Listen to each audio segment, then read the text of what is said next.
প্রিয় ভিউয়ার্স, আসসালামু আলাইকুম। কেমন আছেন আপনারা সবাই? আশা করি সবাই অনেক ভালো আছেন। অবশেষে সামির সহ তার পরিবারের ব্যক্তিবর্গ সবাই মিলে ফারহানা এবং তার মাকে পূর্ণ মিলন দিতে যাচ্ছে। তাহলে আপনারা কে কে চান ফারহানা এবং তার মা একসাথে হয়ে যাক? তো কবে কখন আসছে এটা আমাদের গল্প ধারাবাহিকভাবে আগামী 27 নম্বর পর্বটি কী করলে সবার আগে 27 নম্বর এপিসোডটি দেখে নিতে পারবেন, সে সমস্ত বিষয়ে আপডেট জানতে পারবেন আজকের এই ছোট্ট ভিডিওতে।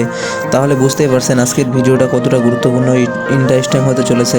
আজকের এই ভিডিওটি যদি আপনারা শেষ পর্যন্ত দেখেন তাহলে আমাদের এই গল্প ধারাবাহিক নাটকের পরবর্তী আপডেট ভিডিওর কোনো রিভিউ আপনাকে দেখতে হবে না। তো বর্তমানে নেট জগতের কাঁপানো সবচেয়ে জনপ্রিয় ধারাবাহিক এবং ইউটিউবে ট্রেন্ডিংয়ে থাকা সবচেয়ে ধারাবাহিক নাটকের নাম হলো আমাদের গল্প ধারাবাহিক নাটকটি।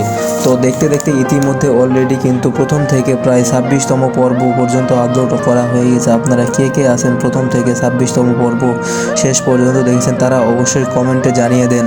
আর নাটকটি আপনাদের কাছে কেমন লেগেছে তা অবশ্যই জানাতে ভুলবেন না। তো এটা আমাদের গল্প ধারাবাহিক নাটকের গত 26 নম্বর পর্বের মধ্যে কিন্তু প্রচুর ধামাকা ও ইমোশনাল কিছু পেয়েছি। এইদিকে আপনারা দেখতে পেয়েছে আমির ও মেহেরিন মিলে ফারহানা এবং তার মাকে এক করে দেওয়ার জন্য উঠে পড়ে লেগেছে। তাহলে কি পারবে সামির ও মেহরিন তার বাবা মাকে এক করে দিতে? আপনারা কে চান ফারহানা এবং তার মা একসাথে হয়ে যাক? সো গাইস, আর দেরি না করে এখনই বলে দিব আপনাদের পছন্দের ধারাবাহিক নাটকটি। এটা আমাদের গল্প নাটকের আগামী 27 নম্বর পর্বটি কবে আসতে চলেছে, তো সেটা জানার আগে আমাদের ইউটিউব চ্যানেলটি সাবস্ক্রাইব করে দেন। তো আগামী 27 নম্বর পর্বটি আসতে চলেছে আগামী 4 ফেব্রুয়ারি দুপুর 12টায় শুধুমাত্র সিনেমাওয়ালা ইউটিউব চ্যানেলে।